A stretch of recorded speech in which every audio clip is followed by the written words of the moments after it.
Magali Maravilhas uma fala com a cabeça, com o coração, que fez bem a todas nós e que nos enriquece, né?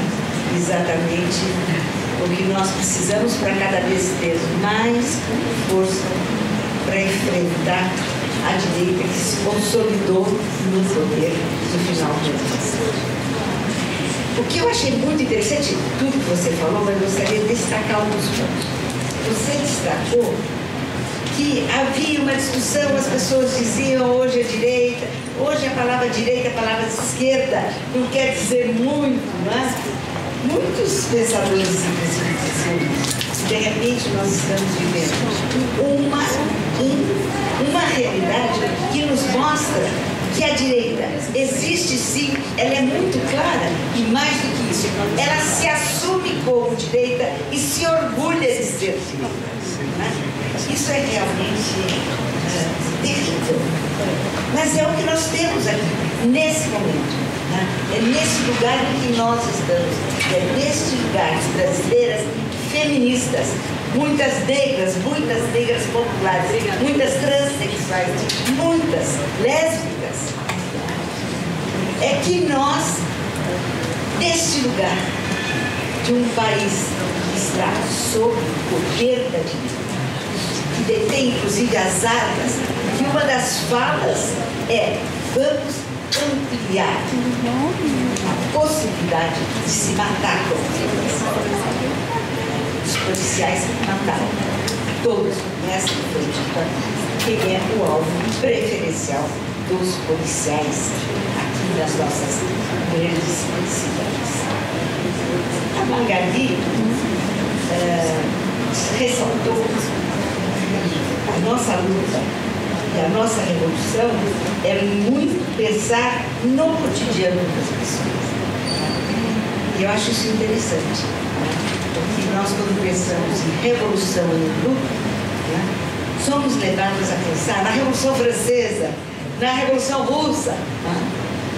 Sim, grandes revoluções, mas chamar a atenção deste diálogo que existe entre essas grandes revoluções e movimentos e desses também grandes movimentos que em muito agem no dia a dia do nosso dia a dia de todas nós. Exato. Nós, mulheres feministas, dizemos há muitos e muitos anos: o privado é também político. Isso fez parte, inclusive, de muitas das publicações que a Maria foi uma das principais responsáveis nos jornais daquela época. E eu gostaria de dizer que achei muito lindo ter se referido ao NUDEM, a importância do trabalho que vocês estão fazendo, que também está sendo trabalho de todo dia, é uma coisa impressionante, e da importância de levar o NUDEM também para o interior e para o litoral. Eu achei interessante ressaltar que a idade média de vida de uma pessoa trans é 27 anos, e não os 35, 34 que as estatísticas revelam. E que nós, acadêmicas, inclusive, muitas vezes repetimos. E vocês estão aqui a ensinar que não, é menos ainda, muito menos ainda. Agora, não é só com que idade as pessoas transexuais, transgênero morrem que nos assustam. Foi muito relatado por você, Anion, e pela Magali. A perversidade, aqueles casos trazidos aqui, das 8 mortes, é de tirar o fôlego de todas nós, mas ao mesmo tempo que tira o fôlego, é também para dar mais força ao nosso fôlego de lutar. Eu tenho uma admiração enorme, acho que todos nós precisamos conhecer, todas nós, o movimento das promotoras legais populares. É interessante que a data de 1992 foi a data que chegou ao Brasil. Eu queria ressaltar que, sim, chegou ao Brasil a partir de uma história e de experiências na América Latina, do outro lado, que é, portanto, do Pacífico, não é? E muito, não é? E que, a partir de um determinado momento, algumas brasileiras estarem no Chile, e a partir também de, em algum momento, e esse algum momento até coordenei, que foi do seminário latino-americano sobre normatividade penal em 1992, aqui em São Paulo, né? No Instituto, né? No Instituto lá na Rua Augusta, com Colômbia, né? Em que o CLADEI e mulheres feministas, CLADEI de toda a Latinoamérica e Caribe, teve um diálogo com algumas feministas brasileiras, não é? Em que também aquilo que podemos chamar foi a semente desse Promotoras Legais Populares. Eu quero ressaltar demais o caso aí da promotora Campinas, que você mencionou, Magali. Mas eu quero dizer que muitas outras antes dessa de Campinas já conversavam com a gente, inclusive na academia. Que absurdo de nome. Promotoras somos nós, as promotoras da justiça. Né? Então, esse de brigar por nome, né? O que significa a linguagem, é uma das coisas que me ferra aqui na cabeça. Né? Porque depois do tal de Wittgenstein, todo mundo diz o que existe mesmo na linguagem. Só que eu tenho uma dificuldade imensa, porque existe a linguagem, mas eu não quero que a linguagem ganhe preponderância sobre o entendimento de que existem os nossos corpos. Os nossos corpos, né? Massacrados muitas vezes, como o dessas mulheres, da história dessas mulheres que foram trazidas aqui. E massacrados muitas vezes, e vocês trouxeram aqui, muitas vezes, inclusive, por mulheres brancas, não só massacradas fisicamente, mas muitas vezes psicologicamente. Né? Então, essas violências, de todas as formas, existem em todas as classes, infelizmente, em todo o mundo, e não só aqui próximo a nós ou na América Latina. É uma coisa realmente terrível. Eu quero lembrar também o momento da fala da Magali, quando ela diz, né, que o que nós feministas temos que ser é acolhedoras, né? E uma coisa é acolher uma ideia, né, uma palavra, então acolher em termos de linguagem, e outra coisa, eu captei muito bem isso, é saber acolher uma filha, uma sobrinha, uma amiga, a filha da amiga, a aluna. É muito interessante a gente pensar nisso, porque existem níveis de acolhimento. E muitas vezes as pessoas que acolhem uma ideia, até militam por isso, podem sair por aí com um panfleto, na realidade, no fundo do coração, tem dificuldade de lidar no cotidiano com uma pessoa muito próxima nessas condições de ser mulher. Não é? O projeto, muitas vezes repetido, das promotoras legais populares, gênero, raça e classe. Quero dizer a vocês que nós, lá na PUC, queremos todas aqui cada vez mais próximos, desenvolvemos há 3 anos um projeto de uma optativa em direito, gênero e igualdade, e que exatamente o eixo do curso é gênero, raça, classe e orientação sexual e identidade de gênero. Bem, o que eu quero destacar, Magali também falou, racismo estrutural, e todos e todas nós temos responsabilidade. Culpa muitas vezes, culpa também tem as nossas gerações que vieram para trás, né, de brancos, mas não nós, as mulheres brancas de hoje, que estamos inclusive buscando responder, né, da melhor maneira que cada uma de nós está encontrando, de acolher e de ser irmãs das nossas colegas, muito mais massacradas do que nós. Não é? Então, como você disse, não se trata de culpa. Cabe sim a gente assumir em conjunto a responsabilidade de lutar pelo escancarado, né, racismo brasileiro.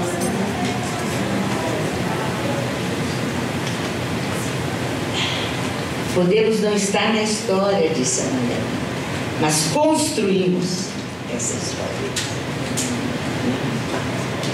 Nós, mulheres negras, somos as mais pobres mulheres do mundo, nos estudos impossíveis, então eu ia dizer. Existe direita, sim, autodeclarada hoje, como foi a primeira parte do que eu falei, né? A violência contra a mulher também estrutural, não podemos vê-la individualizadamente. É aquela mulher que sofre, é aquela vizinha. Inclusive é uma coisa tão perversa. Como é que não ver como estrutural, ver como algo individual, leva a vizinhos, escutando há 4 horas uma mulher ser espancada, isso não é a primeira vez, é apenas o que nos aconteceu agora, há tão poucos dias, certo? Dizer que não se manifestaram, não chamaram a polícia se não tinham coragem de entrar, abrindo a porta eles próprios, não é verdade?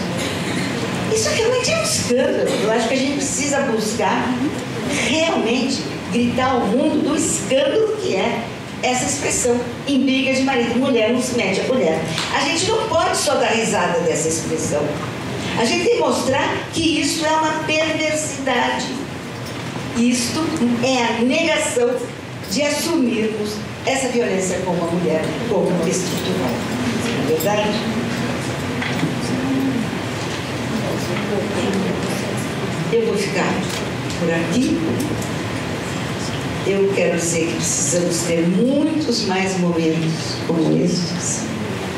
Eu quero dizer a Nudem, onde tem queridas e queridas, colegas, muitas vezes ex-alunos, que nós deveremos cada vez mais nos aproximar. Ana Rita não está aqui hoje. Ana Rita esteve muito tempo conosco nesse curso, ajudando a tornar o curso melhor.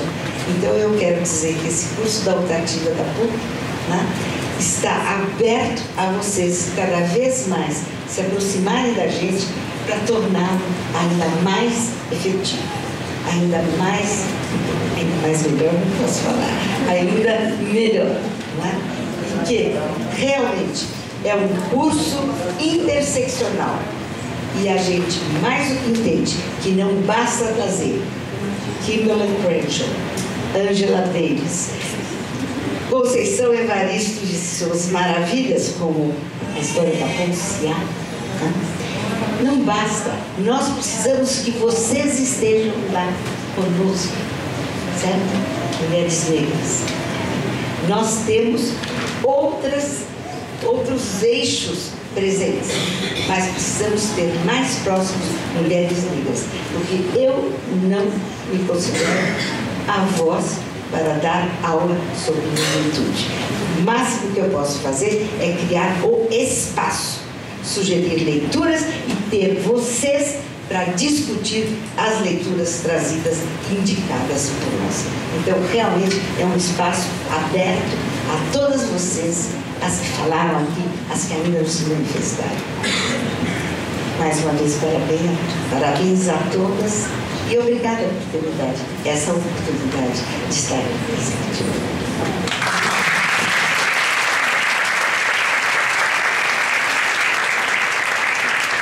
Então, a gente está um pouquinho adiantado na hora, agradeço, né, a fala. E eu queria saber, a gente consegue abrir uns 10 minutinhos para perguntas. A gente teria que restringir um pouquinho o tempo de fala e o número de participantes. Mas eu queria saber se alguém tem interesse em fazer perguntas para a gente abrir esse momento. Ou a gente já vai para o momento da Valéria nos explicar um pouco a exposição e a gente poder também ter esse momento agora, né, mais perto, mais junto ali com a Rosana Paulino, com a exposição dela. Alguém quer fazer pergunta? Então, eu vou abrir para cada uma fazer uma fala final. Alguém quer? De vocês, os palestrantes? Sim? Não, Maria quer? Não? Não? Pode? Ah, você tô. Minha lente não tá boa.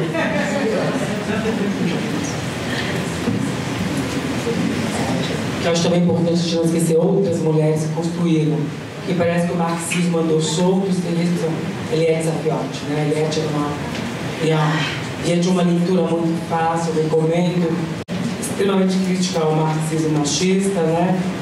E aí eu fiz algumas coisas que ficaram faltando, a gente falando da luta antimanicomial, o governo que acabou de liberar o eletrochoque, de como as mulheres foram perseguidas, porque tem muito, os manicômios da 80 e 90 estavam aí, a Elise da Silveira com essa luta, as mulheres de periferia, as mulheres dos trabalhadores dos grandes centros urbanos, a saída da Ford, do Bernardo, com isso a volta, de como o processo da constituição, da elaboração é um processo de mulheres. Né? São as mulheres que estão lá defendendo essa luta o tempo todo. A gente não trouxe aqui para os promotores legais populares, é quase impossível falar de promotores legais populares sem falar de Maria da Penha. A injeção de ânimo pós-Maria da Penha na construção identitária, na construção da luta da mulher, e aí a colaboração, o máximo respeito das nortistas e nordestinas. É um apagamento histórico também desse coletivo bomba de mulheres. Eu recomendo a leitura de Fabiana Moraes, que teve convidado para ser doutora, e é o único lugar que eu achei capaz de me orientar para ser uma doutora a partir da pesquisa da subjetividade. E um alerta: não adianta aplicar esse discurso vazio de empatia e alteridade.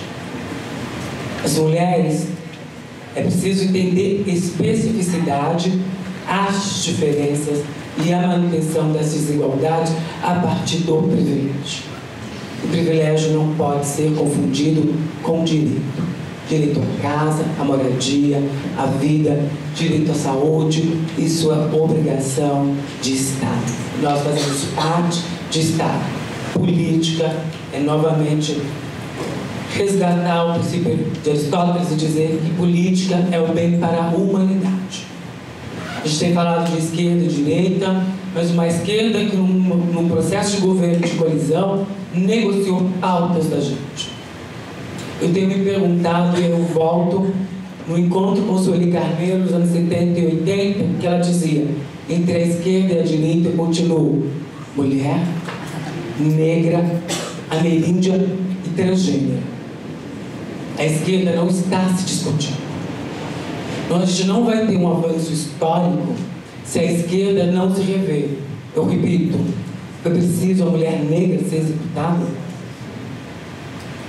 Agora, recentemente, isso aqui não é discutir quem pode e quem não pode.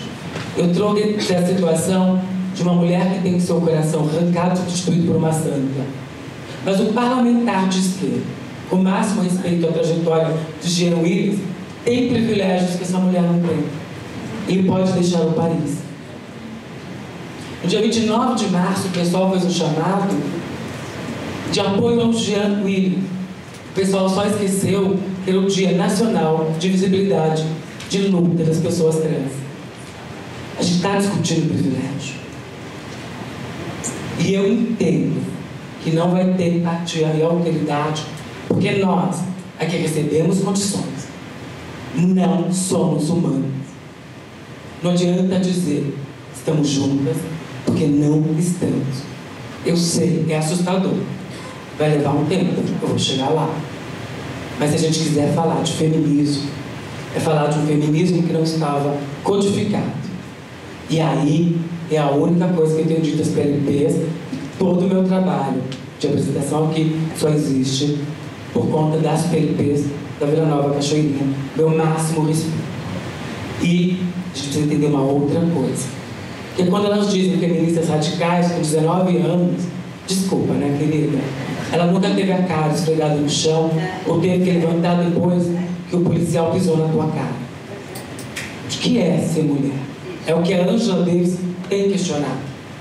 Se durante muito tempo esse corpo não foi codificado, nós voltamos a falar sobre privilégio. A Melinha Teles, assim como você se posiciona, ela diz: eu sou uma feminista radical porque eu não vou negociar nenhum direito. E aí o problema não é esse, é como você olha o feminismo do mundo e esquece como o Brasil tem produzido uma outra condição dentro do feminismo. A gente vai ter que falar de um feminismo produzido no Brasil, que é muito mais plural, que é muito mais interseccional, que além da Crenshaw, que sai desse interseccional de sobreposição de opressões, ela vai trazer uma interseccionalidade que não é só esse, quantas opressões eu sou submetidas, é como as minhas opressões dialogam com as suas, e como essas opressões podem nos aproximar para uma luta coletiva. De fato, se tem uma coisa que nós somos, é infinito. Nós não temos princípio e nem fim. Nós temos o aqui e agora para garantir que outras minimamente não passem pelo que passamos. Meu máximo respeito.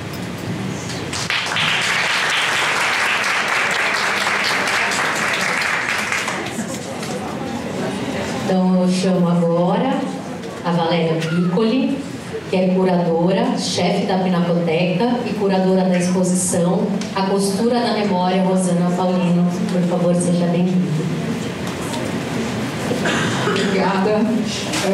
Eu queria começar agradecendo a todos vocês, enfim, agradecer a presença de todos vocês aqui, agradecer à Defensoria Pública por ter organizado esse evento aqui na Pinacoteca. A Pinacoteca se sente muito honrada, né, de receber todos vocês aqui, receber e ouvir, não é? E ter a possibilidade de ouvir, dividir com vocês essas histórias tão incríveis, de mulheres tão incríveis.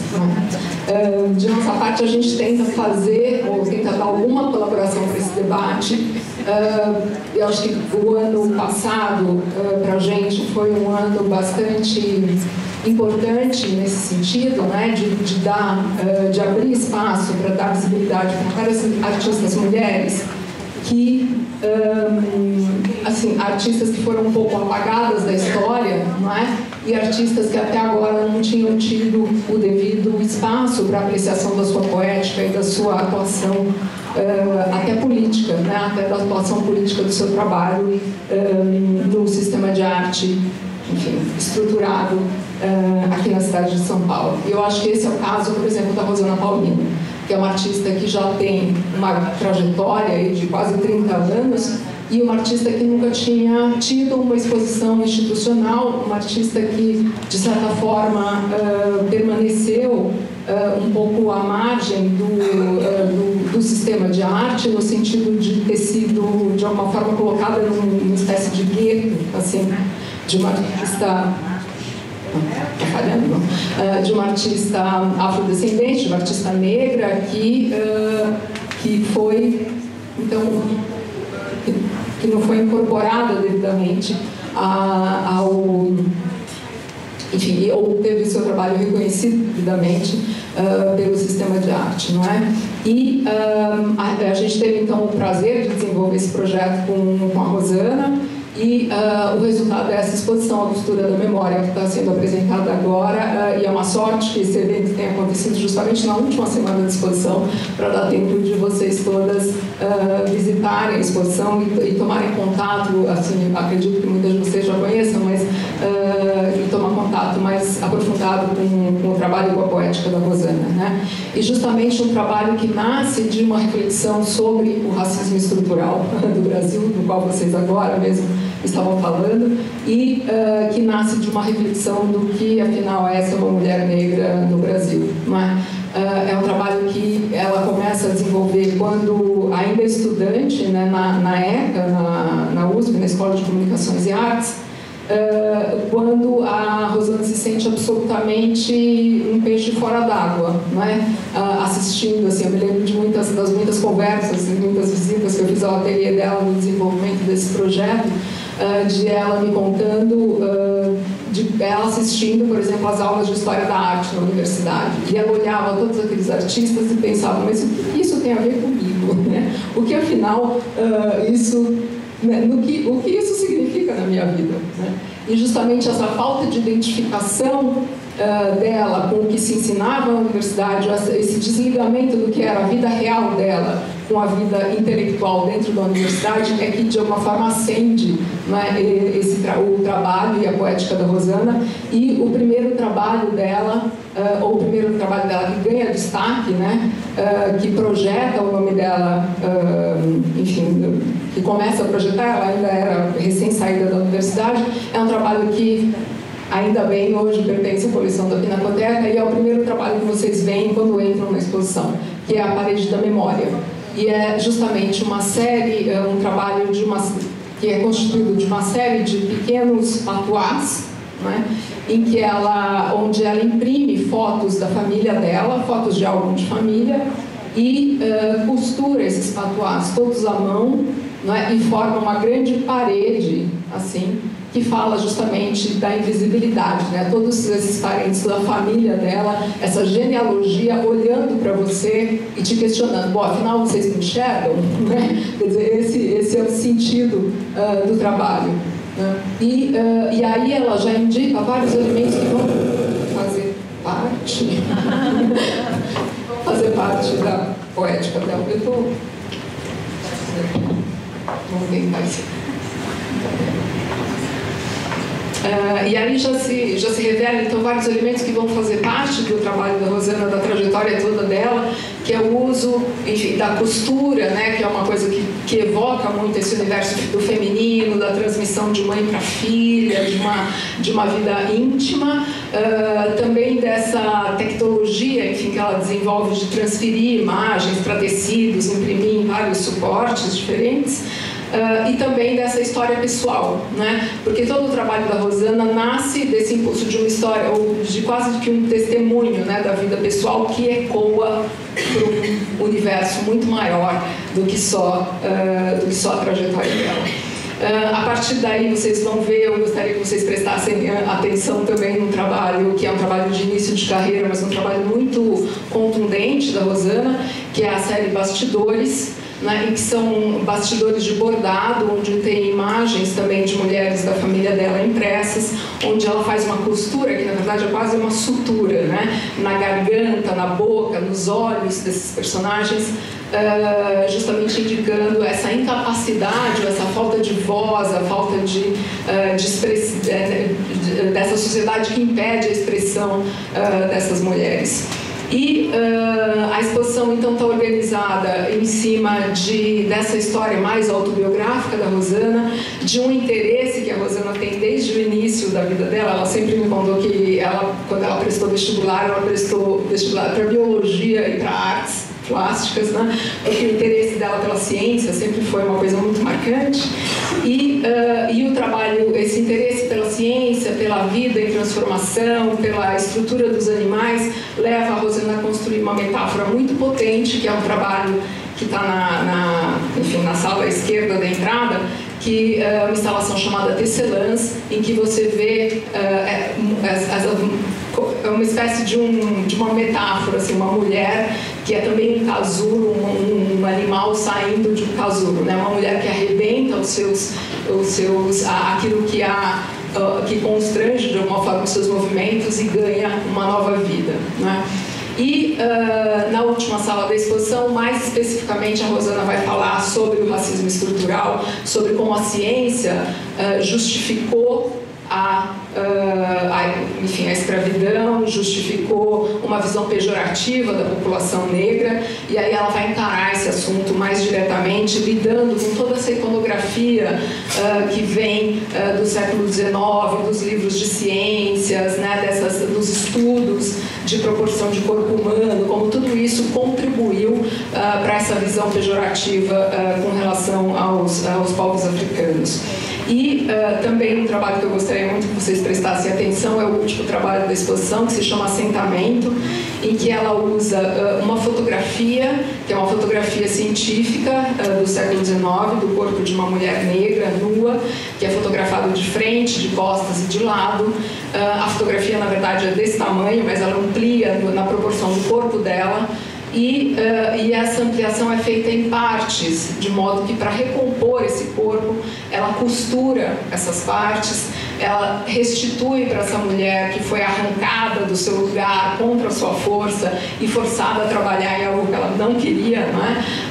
Ela restitui para essa mulher um coração, raízes, enfim, de alguma forma, a obra dela, ou a poética dela, é quase que um processo de reflexão e de cura sobre essa história tão traumatizante, né, para todos nós, e que a gente, afinal, tem que encarar em algum momento. É um orgulho, portanto, que vocês estejam aqui, que vocês possam ver e que a Pinacoteca, de alguma forma, possa contribuir também para esse debate que vocês estão estabelecendo aqui. Muito obrigada a todos por estarem aqui. Espero vê-la sempre pela Pinacoteca.